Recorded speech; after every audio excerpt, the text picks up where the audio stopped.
দুনিয়ার সবচেয়ে সহজ ডেজার্ট আজকে বানাইলেছি, আর এটার স্বাদ যে একটু বেশি ভালো হইব এটা আমি আশা করি নাই। গরিব হইয়াও বড় লোকের ডেজার্ট কেমনে বানাইলাম চলো তোমাদেরকে শিখাই দিই। এটা বানানোর জন্য তেমন বেশি কোনো কষ্ট করতে হইব না। তোমার কাছে যদি খালি এইরকম ব্রেড থাকে তাইলেই হইব, যে কোনো ব্রেড নিয়ে নিতে পারবা, কোনো সমস্যা নাই। এখন একটা ব্রেড নিয়ে ব্রেডের সাইডের যে শক্ত অংশ লাল কালার অংশটা আছে এইটার একদম ছুরি দিয়া কাইটা ফালাই দিতে হইব। না ফালানো যাবো না, আমি তো আবার গরিব, এগুলো আমি খাই ফেলবো, ঠিক আছে? আমি বড় লোক না যে আমি ফালাই দিব।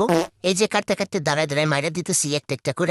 এখন এই পাউরুটি গুলারে বেলুনের চাপা দিয়ে একদম চ্যাপটা বানাই লাইতে হইব। তো এই যে সব গুলার একদম বেলুন দিয়ে চাপা চ্যাপটা বানাই লাইছি। এখন এটার একটা সাইডে রেখে এটার ভিতরের পুরটা বানাই নিমো। এটার জন্য একটা ফ্রাই প্যানের মধ্যে দিয়ে দিতেছি 1 কাপ গরুর দুধ। দুধটা আগে থেকে জাল করে নিছিলাম। হাফ কাপ থেকে একটু কম করে গুঁড়া দুধ দিয়ে দিতেছি। গুঁড়া দুধ কিন্তু অবশ্যই দিতে নাহলে কিন্তু খাইতে একটু মজা লাগবে না।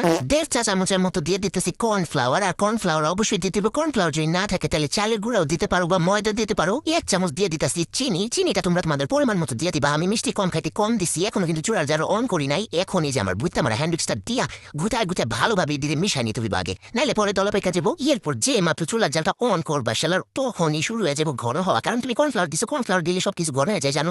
তো এই যে বারবার নাড়তে হইব, নাড়াচাড়া না দিলে কিন্তু এটা দলাপেকা যাবো, তখন আর কিন্তু তুমি যেটা চাইতেছো ওইটা হইব না, অন্য কিছু হয়ে যাবে। অলরেডি কত ঘন হয়ে আসছে দেখো। আর এই সময় তো আরো বেশি করে নাড়তে হইব।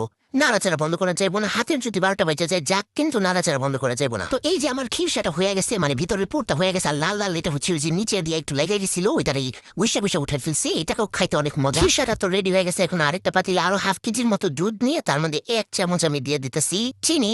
শালার আমার কাছে তো স্যাফরন নাই। স্যাফরন থাকবো কই থেকে? গরিবের কাছে কি আবার স্যাফরন থাকে নাকি? স্যাফরনের মতো কালার আনার লেগে আমি দিয়ে দিতেছি হলুদ একটা কালার। 1 ফোঁটা দিয়ে দিছি, বেশি কালার ইউজ করা যাবো না। আর দেখো কি সুন্দর স্যাফরনের মতো কালার আয় পড়ছে। এত দাম দিয়ে স্যাফরন কিনা কালার বানাম কি লিগা? দেখছো কত সুন্দর গরিবের স্যাফরনের কালার আয় পড়ছে। এখন এই দুধটারে জাল করে একটুখানি ঘন করে নিমো। এদিকে যে রুটি গুলারে চ্যাপটা করে রাখছিলাম ওই রুটির মধ্যে খিসাটা দিয়ে এইভাবে যে স্প্রেড করে দিতেছি, ছড়াই দিতেছি।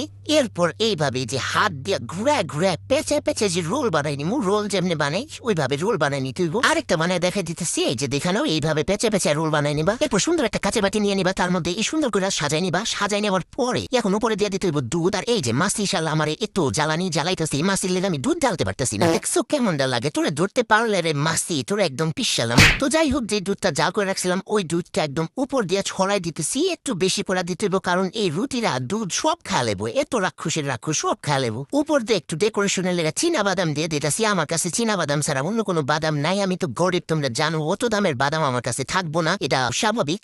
তো এই যে তারপরে উপর দিয়ে একটা কিশমিশ দিয়ে দিতেছি একটা কইরা, বেশি দিব না। শালার মাসিটা আমার এমন জ্বালানি জ্বালাইছে, আমার বিলাইটাও তো আমার এত জ্বালায় না। তো এই যে রেডি হয়ে গেল আমার দামি ডেজার্ট